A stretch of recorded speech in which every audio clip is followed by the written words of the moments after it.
Assalamualaikum warahmatullahi wabarakatuh. Salam sejahtera untuk kita semua. Yang terhormat Kepala Sekolah SMK Negeri 7 Semarang, Bapak Dr. Andi Samiran MP. Yang terhormat Bapak dan Ibu Guru, serta teman-teman yang saya cintai dan saya banggakan.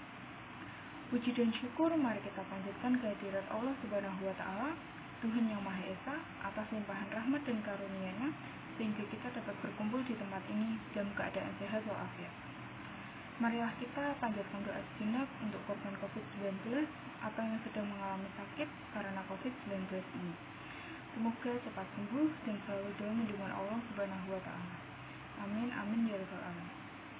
Dalam kesempatan pidato kali ini, izinkan saya Hafidah Anata, absen 18 dari kelas 12 TPL 2, menyampaikan pidato dengan tema tahun pandemi. Hadirin yang saya hormati, hari ini kita masih dalam kondisi pandemi COVID-19 yang tidak berujung. Sama seperti 2 tahun lalu, tepatnya tahun 2020 bulan Maret, kita mengalami pandemi COVID yang berasal dari virus Wuhan, Cina. Banyak korban berjatuhan hingga jutaan karena virus mematikan ini. Tak jarang, korban tersebut adalah keluarga, teman, kerabat, bahkan kita sendiri. Dampak dari pandemi ini pun cukup banyak. Bisa kita rasakan sendiri dampaknya jika ditelaah satu persatu, mulai dari dampak ekonomi, pendidikan, hingga kesedihan yang kita alami dan banyak orang. Sejak adanya COVID-19 ini, kerugian yang kita alami sangatlah banyak, mulai dari penurunan ekonomi, dikeluarkan dari perusahaan tempat kerja, hingga bangkrut dari usaha yang dimiliki. COVID-19 juga membawa dampak bagi dunia pendidikan.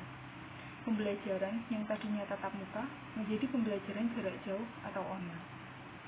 Materi pelajaran yang tadinya mudah menjadi susah dipahami karena jarak antara guru dan siswa yang semakin jauh. Masalah yang terus-menerus muncul sejak pandemi inilah yang membuat banyak orang akhirnya memutuskan untuk mengakhiri hidupnya ataupun stres. Sudah 2 tahun, negara Indonesia mengalami pandemi. Sudah banyak juga hal-hal yang terlewatkan karena tidak bisa dilakukan saat pandemi ini.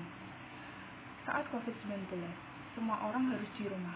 Semua harus memakai masker, jika keluar memakai face shield, harus menjaga jarak, dan tidak boleh bersentuhan dengan manusia lain atau berkerumun. Kita hidup seperti memiliki sekat antara satu sama lain.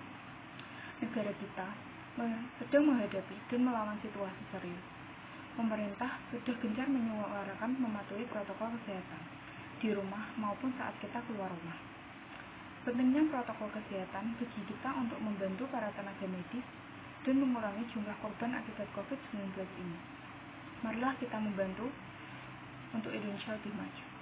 Kita semua mungkin sudah bosan dengan kondisi ini, bosan dengan kata-kata pandemi, virus, COVID-19, dan corona. Namun, kita harus senantiasa ingat bahwa pandemi COVID-19 belum berakhir dan akan berakhir apabila kita tetap semangat, tangguh, dan mentaati protokol kesehatan.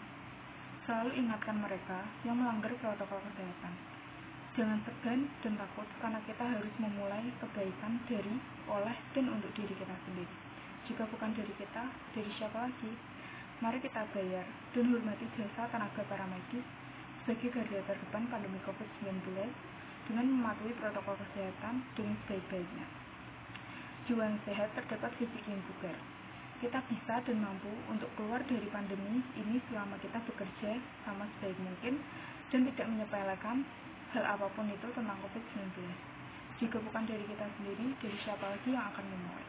Indonesia membutuhkan orang-orang yang akan sadar merdeka dari virus COVID-19 ini. Indonesia maju, Indonesia sehat, Indonesia sejahtera.